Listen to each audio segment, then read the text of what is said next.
ভিডিওর প্রথম ৩ সেকেন্ড নাকি গুরুত্বপূর্ণ, তাই এই ৩ সেকেন্ডে কাভার দিলাম আমার পুরো ভিডিও। আসসালামু আলাইকুম। দেখতে দেখতে আমার 7টি ভিডিও শেষ হয়ে গেল। আজকে আমার 8 number video of the football match. So আজকের ভিডিওতে আমি শেয়ার করব আমি ফুটবলে মাঠে যাওয়া পর্যন্ত এবং শেষ পর্যন্ত কি কি কাজ করি।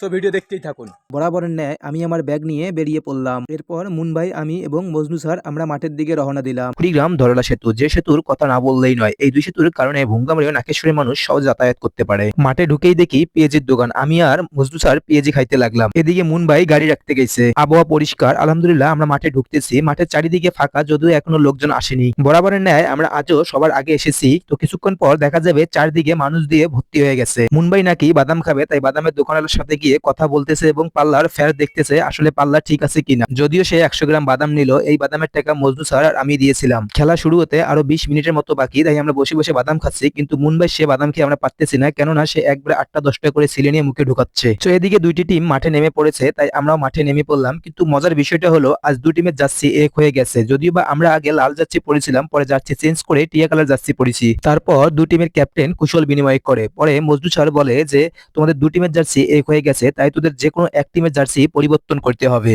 এদিকে কমিটির লোকদেরকে বলা হয় তারা যেন এক সেট জার্সি ম্যানেজ করে, এবং মজনু স্যার তার কিছু রুলস বলে দিচ্ছে ক্যাপ্টেনদেরকে, তারা যেন এসব মেনে চলে। তারপর কয়েন ফ্লাইং করা হয়। কয়েন ফ্লাইংয়ে অরেঞ্জ কালার জার্সি পরিহিত প্লেয়ার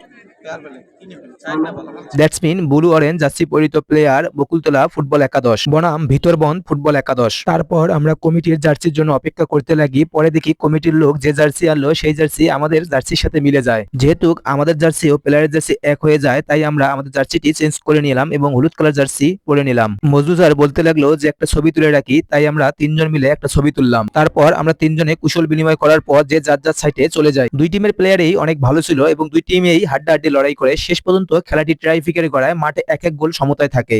আচ্ছা, কে চাবেন বলেন? আপনি চাবেন এবার হচ্ছে ফেয়ার বলে আপনি চাবেন, ও চাবে রাজু বস, কি বলেন? আচ্ছা, আপনি অনুমতি নিতে হবে তো? হ্যাঁ, চান ঠিক আছে, ঠিক আছে, কি নেবেন? আপনাদের বল। হ্যাঁ, শোনেন কি বলেন।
শেষ পর্যন্ত ভিতরবন একাদশ তারা ট্রাইফিকে জয়লাভ করে। খেলা শেষ করে আমরা বাজারে গিয়ে কিছু কেনাকাটা করি, তারপর আমরা বাড়ির দিকে রওনা দেই। যারা আমাদের খেলাগুলো দেখেন তাদেরকে বলতেছি আমাদের ভুল ত্রুটিগুলো ক্ষমা দৃষ্টিতে দেখবেন, কেননা আমরা আমাদের থেকে সর্বোচ্চ চেষ্টা করি ফেয়ার প্লে চালার জন্য। সো ভিডিওটি কেমন হয়েছে অবশ্যই কমেন্টে জানিয়ে যাবেন।